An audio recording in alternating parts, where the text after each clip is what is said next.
What comes included in the box is the ATI graphics card driver CD. You get the quick install guide, which opens out and tells you exactly how to plug in the PCI Express adapter. Also talks through step by step on how to remove your existing graphics card and how to insert the new card and reconnect the monitor cable, and talks through in a little bit more detail about that as well.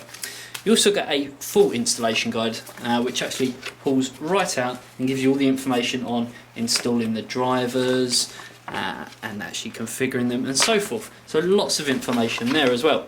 You also get this handy door sign, which I really like the idea of this. It says, "Do not disturb, I'm gaming." The reason I like this is on the back you can actually put in your username and password, and it's got all the relevant serial numbers for any warranty details. So instead of you having to take the graphics card out of your system, you can just refer to that. And of course you get the graphics card. The first thing that you're going to notice about this card is that it's low profile, and that's probably the reason why you bought it. Straight away we can see that it only uses one expansion slot in your case, and because of that the cooler is a lot more low profile as well. The problem that people have these days is they end up buying quite a beefy graphics card, even something like this, and it has got quite a big cooler on it. So when they've got 2 or 3 of them in SLI, CrossFire mode, whatever, there is some problems with the amount of room that the graphics card need, which obviously that leads on to cooling problems. Obviously the more cards that you've got in there, the closer they are together, it's going to overheat, that kind of thing. So it's quite a good idea that they've decided to make a single slot version of this. One thing that we can notice is that the actual theme of the card has stuck with the theme of the actual box. It's still got the XFX logo on there, Radeon HD 5770, but there is something I have noticed. If you look there, we can see the ATI Radeon graphics logo. Obviously AMD have dropped the ATI graphics logo now, so I don't know how old this card is or whether the new revisions of this card have got the different logo on there with the AMD Radeon graphics on there, branded on there, but obviously this card was made before, you know, that came into place. Has got a barcode sticker on here, which I'm guessing will correspond to the same barcode sticker as on the box.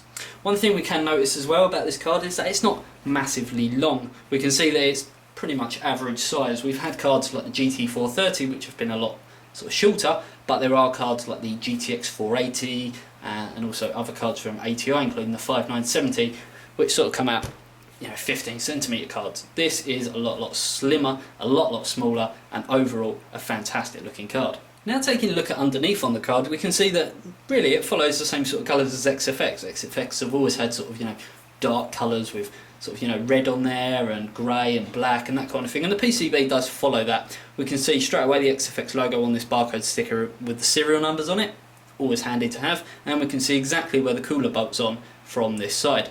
And now for the part of the review that generally takes me a little bit longer to go through than the rest, and that's because I have to research into it and then relay it back to yourselves. And that is the specifications. So the full specifications on this card is that it has a 850MHz GPU clock, it has 800 stream processors, uses the PCI Express 2.1 bus, has a 128-bit memory interface, and uses DDR5 or GDDR5 if you want to be technical.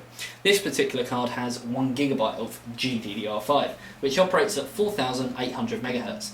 It also has Shader Model 5.0 support and OpenGL 3.2 support. It also has a maximum resolution in analog mode of 2048 by 1536.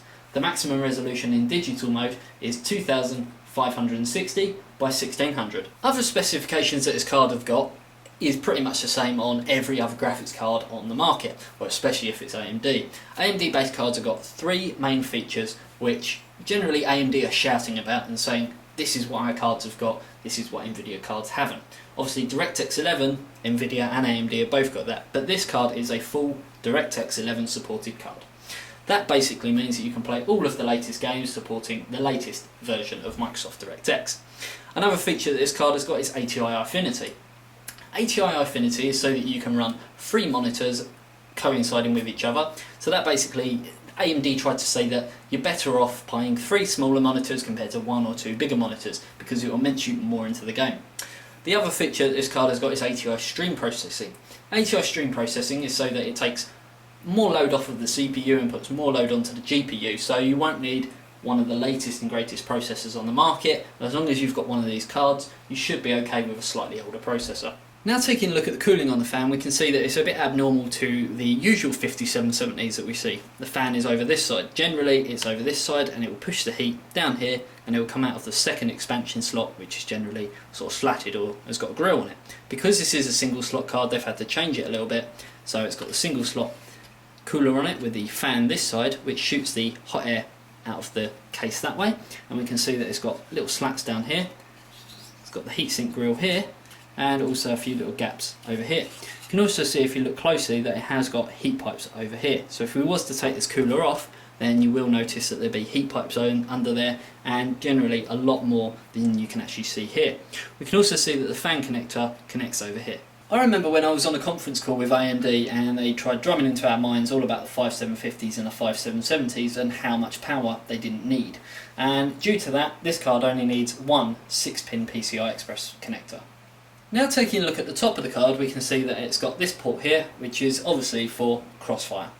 And as said in the earlier parts of the review, this does only use one slot on your expansion bay, and that is probably the main reason that you've bought this card, because it is a single slot card, so you can possibly use it for CrossFire configurations, so the cards aren't obviously so close together and the cooling is going to be much more effective. And finally, taking a look at the connectors on the back of the card, we can see that in very nice styling as well, we have two red DVI connectors and also a mini display port.